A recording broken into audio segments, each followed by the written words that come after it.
Good afternoon. My name is Henry Melnick, and I am a survivor of the Holocaust.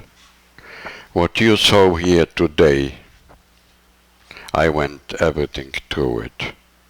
I was in two ghettos and in 5 concentration camps, death camps.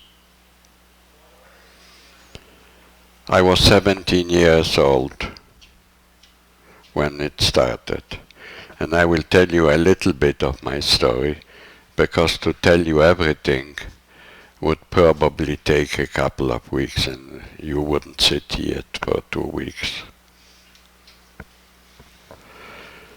When the Germans came into Poland, I was born in Poland, in the city of Lodz. Was the second largest city of Poland after the capital Warsaw. After a couple of months, I could hear noise on the staircase, and I could see German police coming into our apartment and gave us 10 minutes time to grab some belongings, and they marched us to a police station, from there to the railroad station, where they sent us to southern Poland, not far from Czechoslovakian border, in a town of 36,000 people. Jews were 16,000. And me and my parents became a part of that community. I wasn't born a survivor. I was born like all other children, with parents, with relatives, going to school, going to synagogue. I will show you a couple of pictures of my family.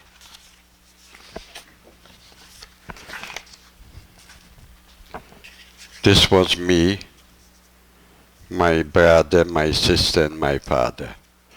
My mother was at home cooking dinner.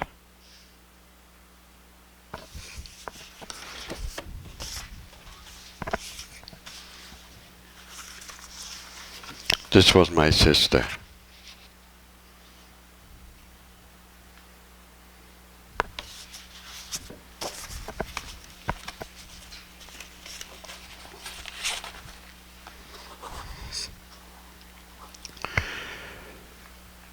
Me and my parents became a part of that town, of the Jewish community. There was forced labor. I was sent to the railroad station to unload coal, and I had to unload 3 cars of coal a day, and it wasn't easy. And there were no showers like today. Everybody has a shower to wash up. After working there a year, one day,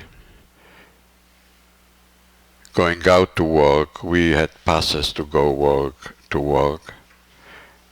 We were diverted to the offices of the police, and they had a list. Whoever was on the list, they didn't let them go.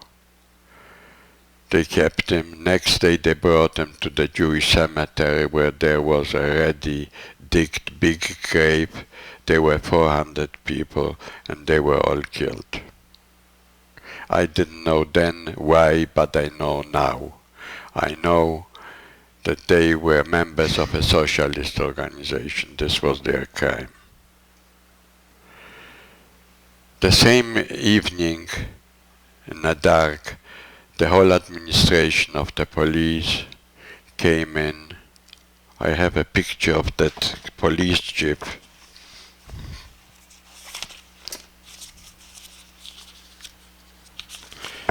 This was him. He and his people came in to our building.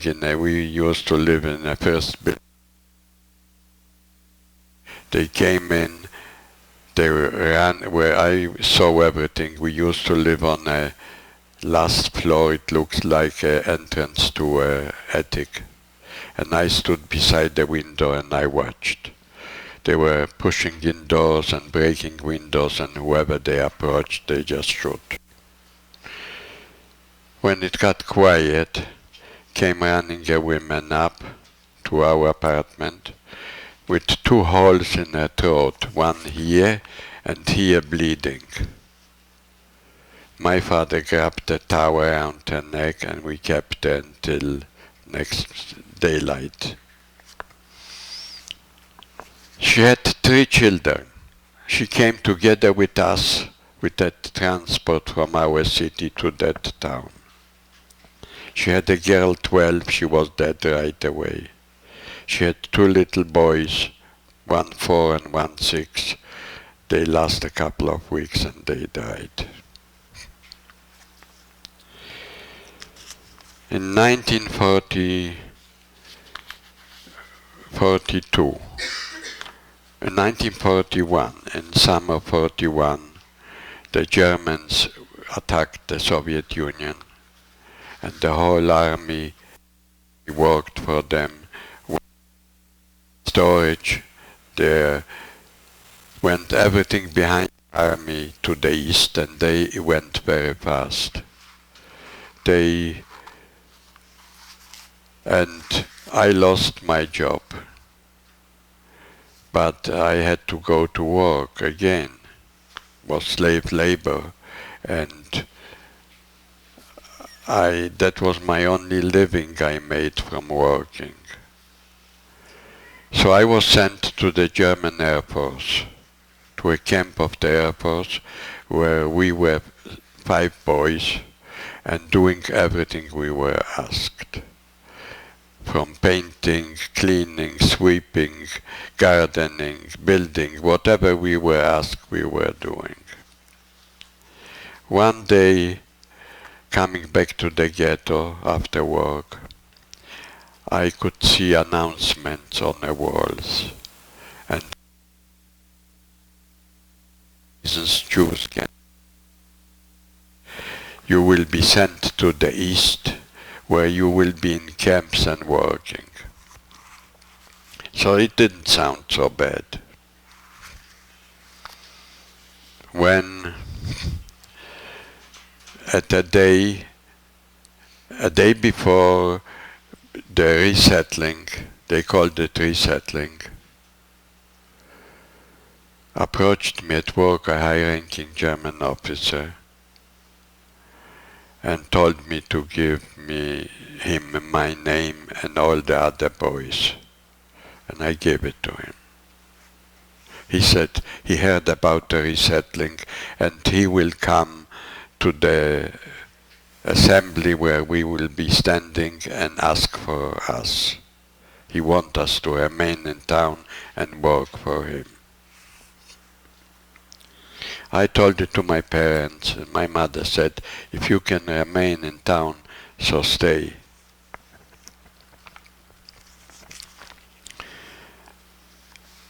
At a day when we were standing around, it was beside the river, in between 2 bridges, and the town was on a hill, so they could check us. We stood 16,000 Jews, grown up, elderly, children, infants.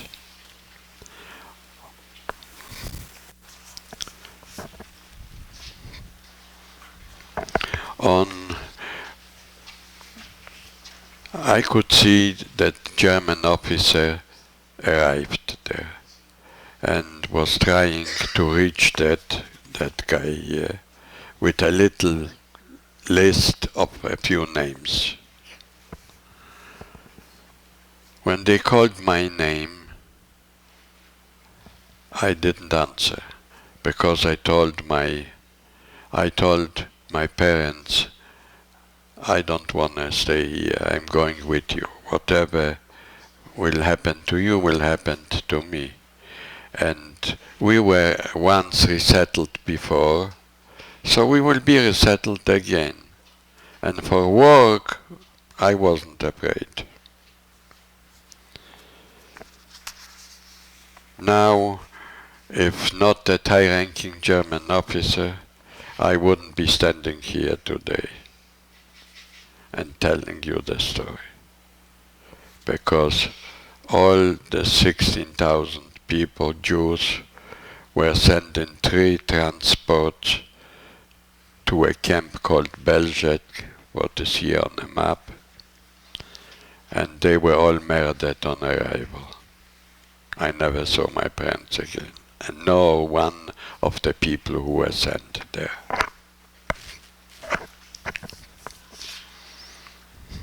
After a few days, they didn't let us go anymore to the Air Force to work, the police, the administration, and they left 200 people also. So we 5 and the 200 were assigned to clean out the ghetto. And we had to carry out everything what was in the ghetto. They came with trucks and took everything away. Where it went, I have no idea.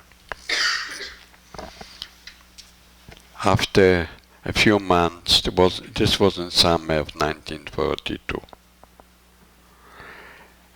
In November 42, when we came back from work, we finished already the cleaning of the ghetto. They surrounded us with police and they marched us to the city jail. Next morning, in the dark, they brought us on a courtyard in a jail, and we didn't know what was going to happen to us. I knew they wouldn't play around with 200 people. They could see all the Gestapo, the police, with their little machine gun on their arms. And they marched us out. I knew if we go to the left, it's not a good sign. They marched us to the right. They brought us to the railroad station. They put us in a few cars and brought us northeast of there, not far, maybe 50 kilometers, 60, to another town, a bigger town, where there were 40,000 Jews living before the war. They brought us just into the ghetto, let us go. We could have gone to the kitchen for a little bit soup. That was all. The rest we had to look for ourselves. So me and a couple of friends were walking around during the day, where we saw on a catwalk bedding or some pillows. This was people left. They didn't have even time to bring it inside the apartment. They left it on the balconies. They were sent to the death camps. And one of us went up, gave a little push. We didn't steal it. We took it. It was our people's. We used to live in a basement, and there we had an empty room where I cut off the bedding, let the feathers out, I folded it up, I put it in my pants under my shirt, and I went to the fence of the ghetto. I pushed away a board. On the other side of the street was outside the ghetto. And when I saw the guard taking a corner, then I ran through like a cat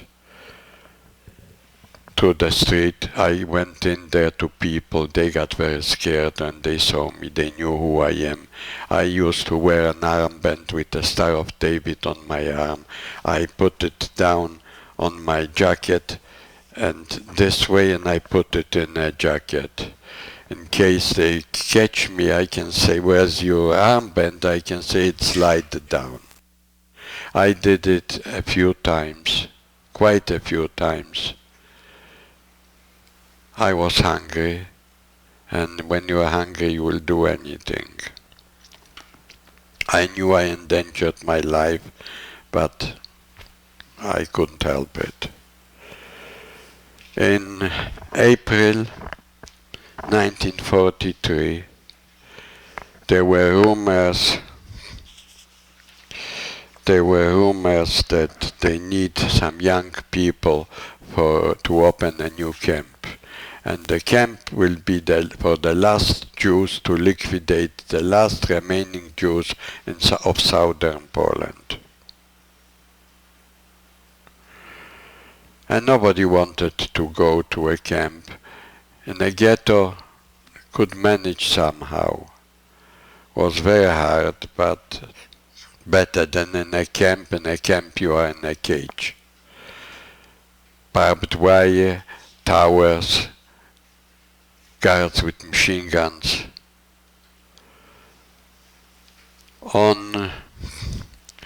And I decide and one of my friends we will hide. So we were hiding in a courtyard in a shed. And we were sitting a whole night and nobody came. It was quiet. So we made up our mind to go back in our basement. There was no heating either, but in the basement is always warmer than outside. So we went in our basement. A few minutes later the police was there. They caught us, they grabbed us, they marched us to the police station. When they had 100 people, they put us on trucks and sent us to a camp east of that town. And on arrival, I was beaten over my head with a whip by an assessment. The whips were made of steel umbrella rods. You know the umbrella rods, steel put together like 5 fingers. This width, covered with leather, this length and a handle. And I got here on my head because I didn't take I was still wearing my school cap, because I didn't take it off in front of that assessment. We were brought inside the camp, we were searched for valuables, and later there was roll call. We were brought outside. There were already 200 people there from Krakow, Plaszow, in a camp, whoever saw Schindler's List.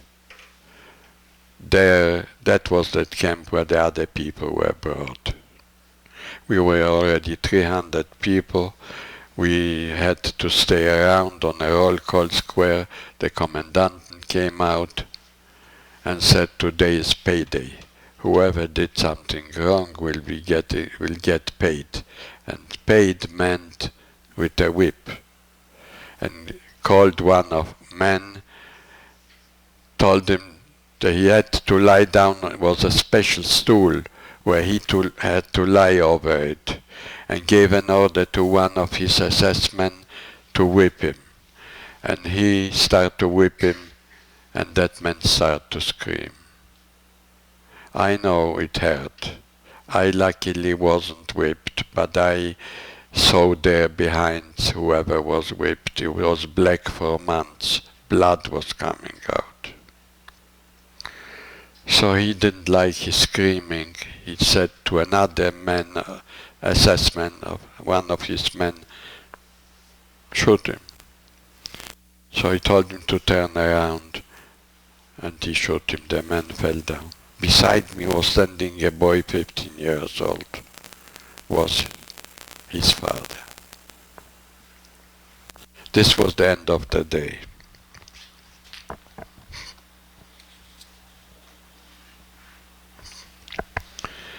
Other time he came in on a Sunday afternoon to the camp, the commandant, and saw us walking around. We didn't work on Sundays afternoon, we had off. Went for a shower, we went to the barber. And he didn't like it. So he called our Jewish commandant, and we had our Jewish commandant responsible for us. And he asked him what happened, why aren't they working?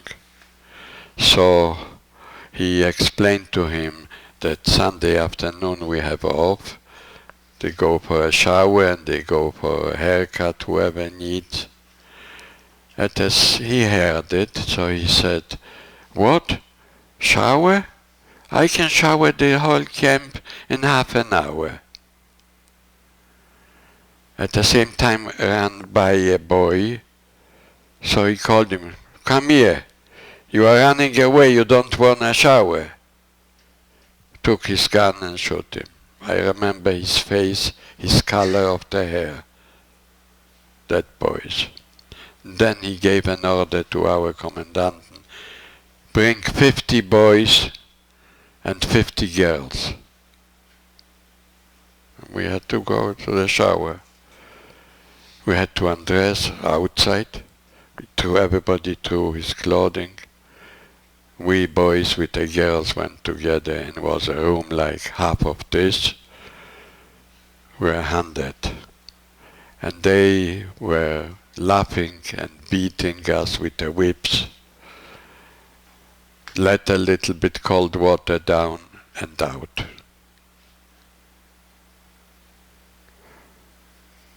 I spoke once in St. Thomas University in Miami a couple of years ago, and one of the students, when he heard that story, stood up and said, "It must have been fun." Wasn't fun, believe me. First the girls went one direction, turned around like this, and the boys the other direction, and out. And they had a Sunday afternoon show, the whole administration.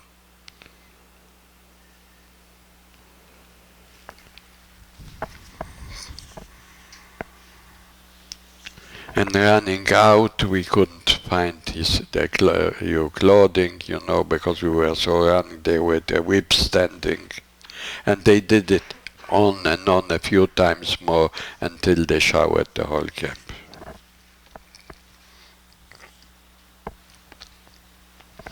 One time, the commandant came in again with 4 guards, 4 policemen. He came in, and he saw boys digging on a roll call square, beside the roll call, digging there on the ground. So he called one of the boys, and when he came he told him, "Bend over." And he dropped his little machine gun. That was a Russian weapon, a Kalashnikov. I didn't know then, I know now. He wanted to try it out, and the boy didn't want to bend over, so he grabbed him at the head and started to push him down. But he jumped somehow back a few feet, so he didn't like it. So he told to his guards, grab him, put in a post in the center of the roll call square, and hang him by his arms this way. And he was hanging the whole day and screaming, "Kill me, somebody." I had a knife in my shop. I could grab the knife and run out and kill that man. But I knew I will aggravate the whole situation. I will make it worse. In the evening, they came in with a few vehicles. One of them stood up on a vehicle and pointing to that hanging man said like this, "This man had endangered your life today. Because of him we could kill all of you. We could have killed 100 men and 100 women." The camp grew in time because they were every time bringing more people from surrounding towns and remaining ghettos.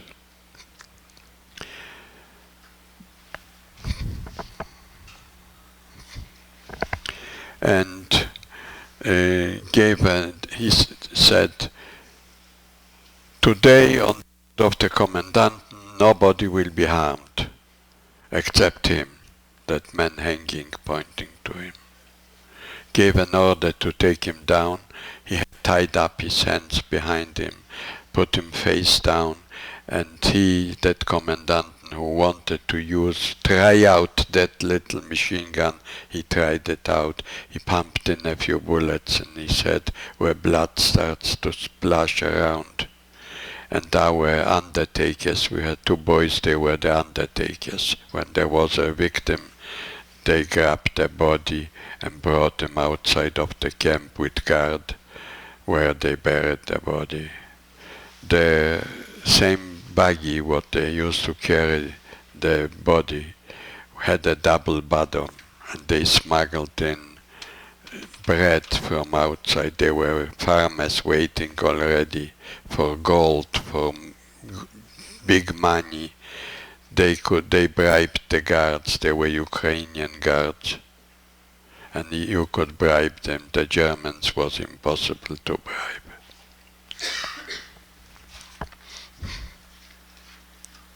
One time they brought in 10 people. They were women also. Put them face down on a roll call, and the commandant said to us like this: whoever will turn his head away or will blink with an eye will be the next one here on the ground. And with that little machine gun he went over, and whoever's body was still moving, the other assessments with the handguns finished them up. That was the end of a day. In November of 1943, there were rumors that the camp is gonna be liquidated. And they said, there were rumors that the special squad, the Einsatzgruppen, arrived. These were special SS who were trained to liquidate Jews. They came in a camp, they went up on the roofs with machine guns to control us, except the SS on the towers around the camp. We stood on a roll call a whole day. It was in the morning. In the evening, commandant came up, stood up on a stool and said, "Who said we are going to kill you? That's not true. We are going to send you to another camp where everyone will have a bed. Here you have nothing. You are sleeping on wood shaving." And it was true, we were sleeping on wood shavings. And don't forget, there were still a few children. Don't forget the blankets for the children so they won't be cold. When it got dark, and they left 500 people there, selected. I could have been among the 500, but I didn't want. I said, this time I have enough. Wherever they send me, I go. And it was a good decision, because when they took us out, next day they left 70 people, and 430 they brought outside the camp in a ravine, and they killed them. They used to do every time 500 people at roll call, select you and you and you, and brought them outside the camp. We could hear the shooting. We could see later the flames. They took people with wood to burn the bodies. Whoever went out there didn't come back anymore. They didn't want to have witness. In 1943, the end of the year when the camp was liquidated, we were marched out in groups of 50, quiet. They made a corridor for a few kilometers with SS standing, pointing the guns at us. 50 people groups groups of 50. And when I arrived on a little ramp, railroad station, I saw what's going on. They start to beat us, to push us, to shove us, to undress. And you know what happened to you when you undress. I had to throw my jacket separate, my sweater, shoes tie up, put on other mountain. There were mountains of clothing. And they pushed us in they were standing a train. They pushed us in the cars. The train started to roll. I didn't know where we are going, but some people who were from that section of Poland said, no, that's the only place where they can send us is Auschwitz, in that direction. When they opened on one of the railroad stations, I could hear. I was speaking with my friend standing beside me. It was very hot. Was stuffed with people, maybe close to 100 in that car, beside that little window, and talking to my friend. I could hear a scream, "Quiet!" and at the same time, an explosion. I didn't know what happened. I just fell down. Grabbed my head. After a minute, I realized that I am still alive. I had here burned my hair. He just simply shot in a car, the guard. We arrived in Auschwitz. Opened the cars. We were chased out. We had to separate from the women. Women and children they took separate. Men separate. And I could notice when we going forward, an assessment standing with his finger pointing. Go there or go this way. This meant dead or alive. Not forever, for the time being. When came my turn, I jumped straight like a soldier and told him I am 20 years old, I am an electromechanic. I was nothing. I didn't know anything. I didn't finish high school. But momentarily I saved my life. And he told me to the right, he pointed to me. They selected 900 men, and we were close to 4,000. We arrived. Selected 900 men and 300 women. All the rest went on trucks, lorries they called it, and brought them, took them away. I never saw who went on a truck, never saw him in my life.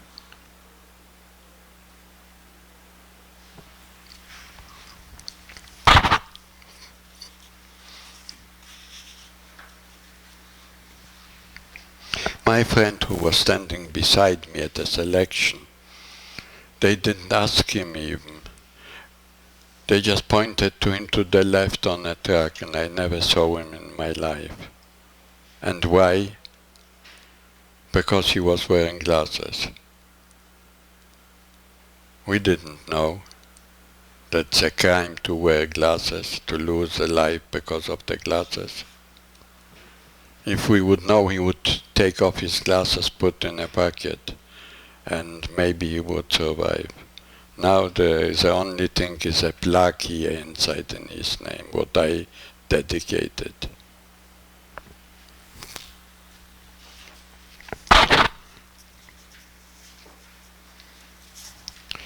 Now we 900 men were marched from Auschwitz, the railroad station, to Birkenau. Birkenau is Auschwitz number 2, where the gas chambers were and the crematoriums.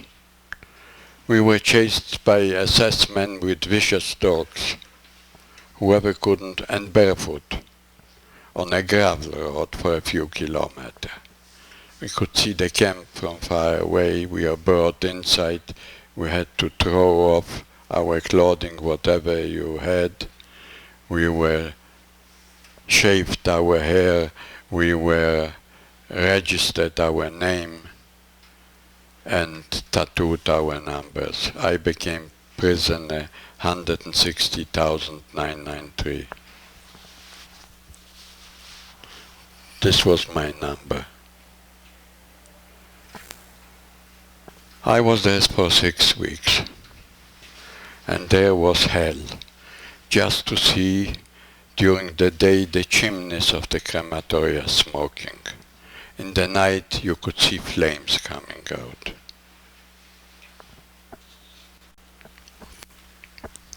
And I was there for 6 weeks.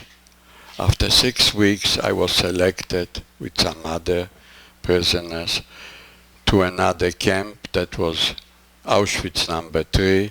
It was just 6 kilometers away, but we didn't see the chimneys. And we were working on construction. They constructed a factory for synthetic fuel and synthetic rubber. And I was there over a year. One day, walking out after rain, I organized already a pair of shoes, leather shoes. One a brown one and one a black one. And the soles were very thin and soft from the water. And I stepped on a piece of wood with a nail up, a rusty nail, and my foot started to swell there where I couldn't put in already my foot in it. There was an infirmary in a camp, and I went there, and there was one doctor. I remember his name, Dr. Grossman from Berlin. He was a prisoner like me, but his job was to be there.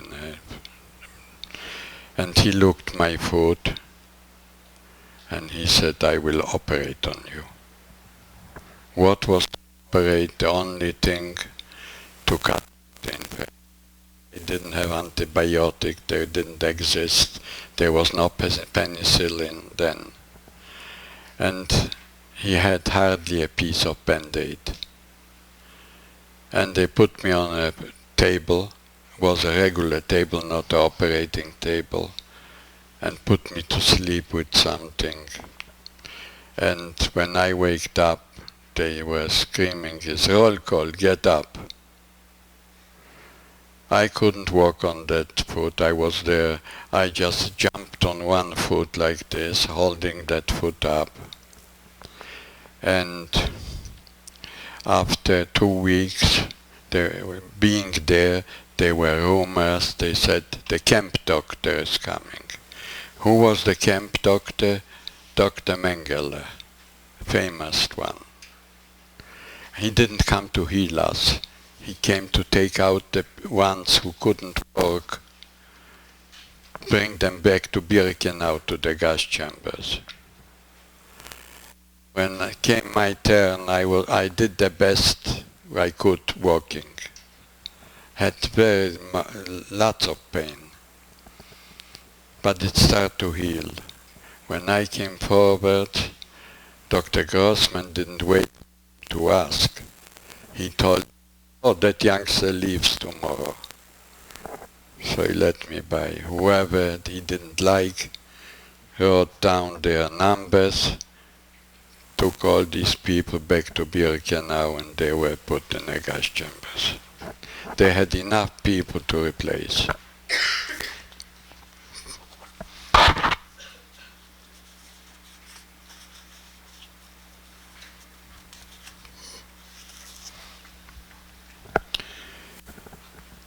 I want to talk about Auschwitz. There's lots of literature and books about Auschwitz, because I could have stay here for hours and talk about Auschwitz. It was hell. hell on earth. In fall of 1944, the factory was bombed. 3 times, one after the other. The last one was Christmas Day 1943. And then they couldn't restore it anymore. When there was an air raid alarm and we want to hide, they didn't let us. You say, they are coming, they are your friends. You have to be outside. So I lied down on the ground and watched how the planes are coming. And I could see how they are diving and throwing the bombs, and the bombs were tiny. But when they came around us, they were like this. And the whole soil was going up and down with me. And it happened 3 times they bombed. The last time after Christmas they couldn't restore anything.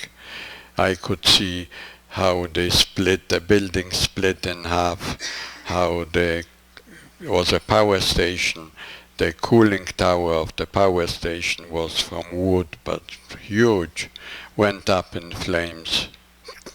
And that was the end of the factory, but then we didn't get even a little warm water, because the kitchen in a camp was operated by steam from the power station sent, and this was destroyed.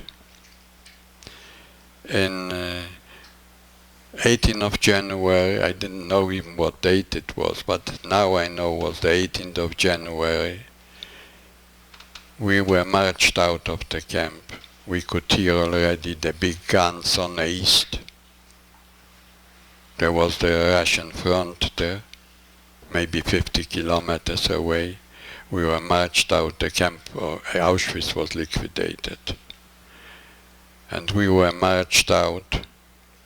Some people were sick, remained in a hospital, not a hospital, a barrack like other barracks, but the sick ones were there.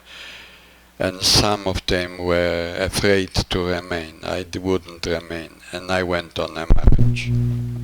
We marched for a day, a night, and a day. In the evening, and it was very slippery, it was snow. Whoever couldn't walk fast enough, they took him aside to the ravine, both sides of the road, and shot them. When we arrived in front, closer to our place where we had to be, you could see more bodies lying on the side of the road. We hooked together a few friends and walking like robots. I remember sleeping and walking. We arrived in Germany in another camp where there was a small camp for 2,000 people, and we were maybe 9,000. We were brought inside, and there was no room to go in to sleep somewhere. Even in the latrines you couldn't go in, people were sitting. I found a piece of wood, a board. I put it on the snow. Climate is like Canada and Poland. Very cold in winter. We put it on the snow beside the wall. Me and one of my friends, we had 2 blankets already, my blanket and his. We covered ourselves. We said goodbye to each other because we understood we won't wake up anymore. We will freeze to death. Next morning, I don't know what time it was, we didn't have watches. They started to chase us out from the camp. And this time, I saw a train with cars, open ones, no roof, coal cars, or gravel cars, whatever, no roof, open. And they pushed us in like geese, 100 approximately in each car. And there was no room to sit down. You couldn't sit down. And standing after a few days, and we were 10 days in these cars, with no food, no water, no toilet, nothing.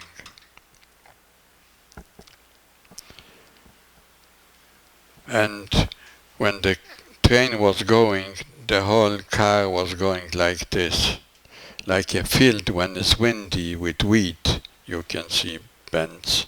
We were bending like this. After a few days, I was tired already. I couldn't anymore. I fell down. And somebody fell on me, and I was choking. One of my friends gave me a hand, and I stood up. After 10 days, we arrived. A few days before arriving, there was a lot of room in the cars. 75%, 75 people approximately in each car died. 25 survived. We arrived in a camp called Dora, what was a part of Buchenwald. Dora was a camp where was a factory where they built the V1 and V2 rockets, what they used to shoot up on London.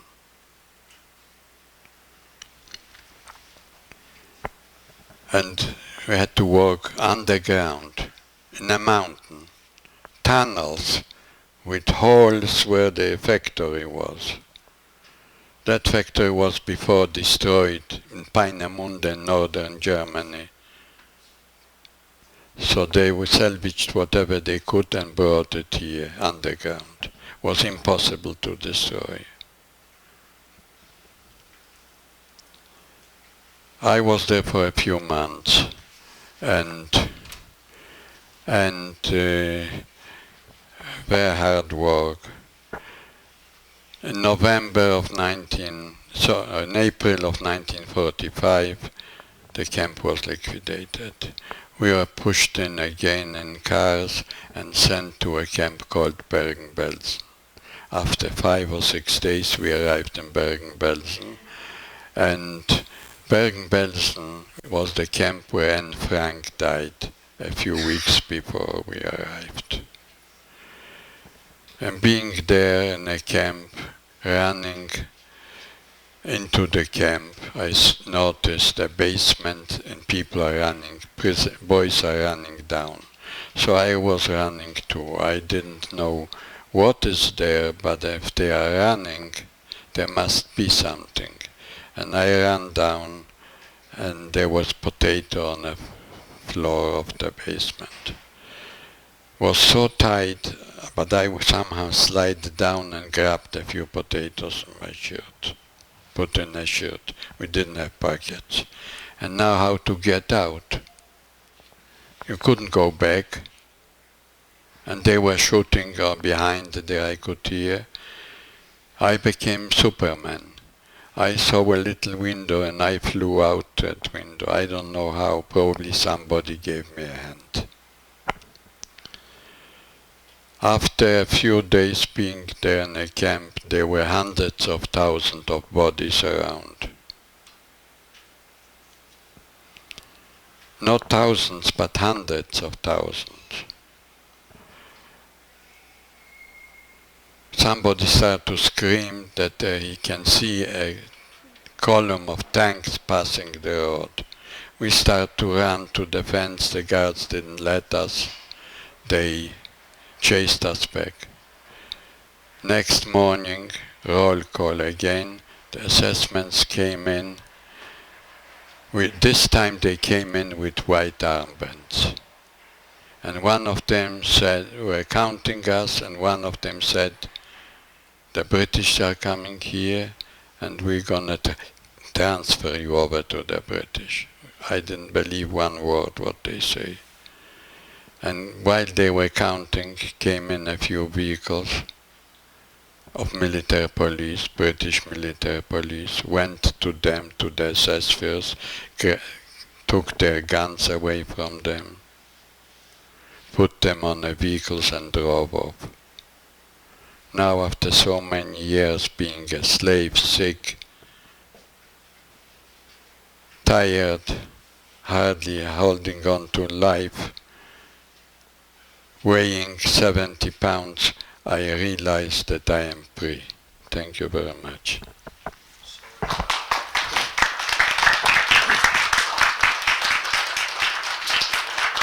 you have any questions, we have a few minutes. Okay. So, sorry that the votes are getting pretty bad. This was the camp where I worked the V1 and V2 factory. There were 60,000 people went through that camp, 30,000 died. Anybody has any questions? They heard so much already that they have no questions anymore. Guys, do you have any questions? Yeah, How old were you when you began? I said in the beginning I was 17, 1939. When you began working for the Nazis, and what kind of work did they make you do? Pardon? When you and the other boys were taken off to the side away from your parents and I were cannot hear you. Is it on? Oh, hold it. When you and the other boys were put aside from your parents and family, Yeah. and were forced to stay in the town, were told to stay in the town and work for them, how old were you, and what kind of work did they make you do? Manual work, not How much did you have to work a day? Was it really how really long? bad? I don't know hours, but I know from even at dark, and we got up in the morning in the dark, roll call, and sometimes standing for hours in the evening on roll call. It was terrible.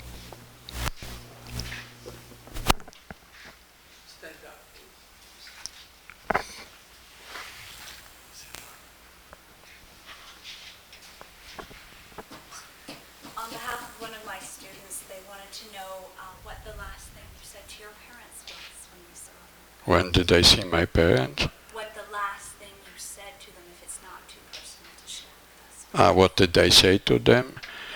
I told them I want to go with them, and whatever will happen to them will happen to me. But when we were standing there and I didn't answer when they called my name, my mother gave me a push that I flew out maybe 10 feet or 15 feet from the lineup, and then they saw me and they called me, "You go stay there."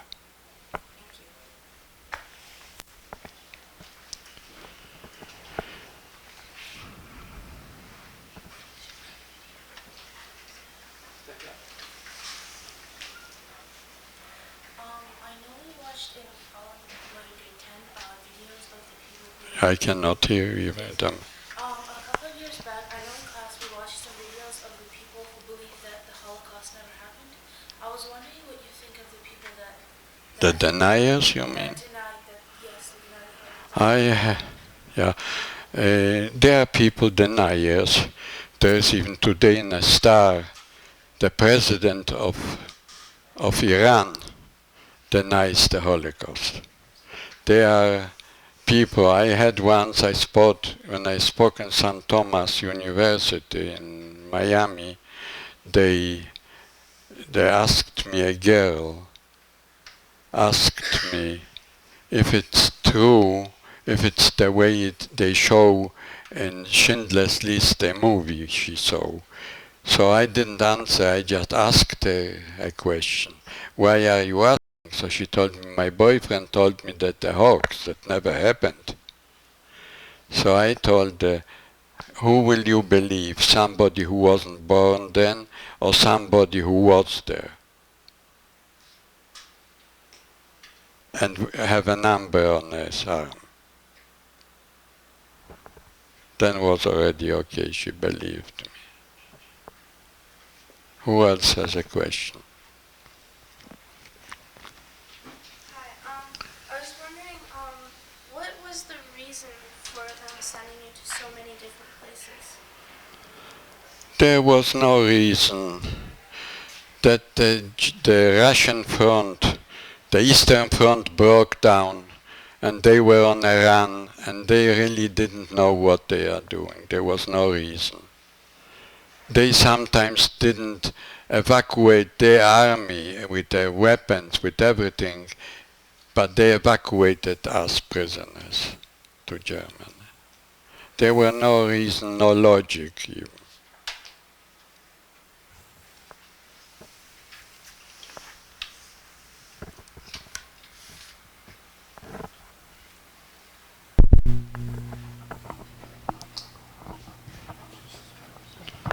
That mic doesn't work. Stand up. Sorry. But speak, everybody will hear. How did you get to come to Toronto from where you've been? I came to Toronto in 1965 from State of Israel. But wouldn't you have no money to come here? No, I had the money. My wife had only a relative, a first cousin remained, and they wanted to be with us together.